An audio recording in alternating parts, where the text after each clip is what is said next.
Ndërkohë për operacionin nuk munguan edhe reagimet ndërkombëtare, ku disa kanë qenë të forta, disa të ndara dhe në shumë raste kontradiktore, duke reflektuar ndarjet gjeopolitike aktuale dhe shqetësimin për precedentet që krijohen.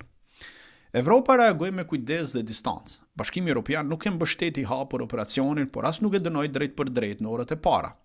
Zyrat evropiane theksuan nevojën për respektim të së drejtës ndërkombëtare, stabilitet rajonal dhe zgjidhje ligjore duke kërkuar transparencë mbi bazën juridike dhe të ndërhyrjes.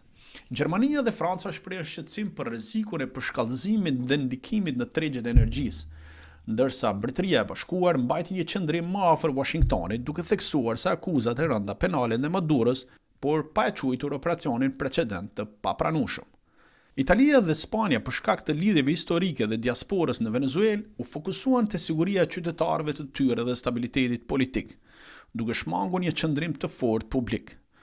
Në përgjithësi, Evropa u pozicionua në një vijë sa kritike as mbështetëse, duke kërkuar që çështja të kalojë në kanale gjyqësore dhe diplomatike. Rusia reagoi ashpër duke cilësuar operacionin si shkelje flagrante të sovranitetit të një shteti dhe paramendoi se në veprime të tilla krijon një precedent ekstremisht të rrezikshëm, që mund të përdoret kundër çdo udhëheci në të ardhmen. Moska lidhi ngjarjen me përpjekjen amerikane për kontroll energjetik dhe ndikim gjeopolitik në hemisferën perëndimore. Nga ana tjetër, Kina përdori një gjuhë më të matur, por po aq kritike, duke theksuar parimin e moshyrjes në punët e brendshme të shteteve dhe duke kërkuar stabilitet. Pekini shprehu shqetësimin për sigurinë e investimeve dhe marrëveshjeve energjetike me Venezuelën, duke sinjalizuar se operacioni prek interesat strategjike afatgjate të tyre. Amerika Latina u nda thellë, disa qeveri të majta dënuan operacionin si akt imperialist, ndërsa vendet e tjera kritike ndaj Madurës shmangën mbështetjen publike nga frika e një precedenti që mund të godasë edhe liderët e tjerë të rajonit.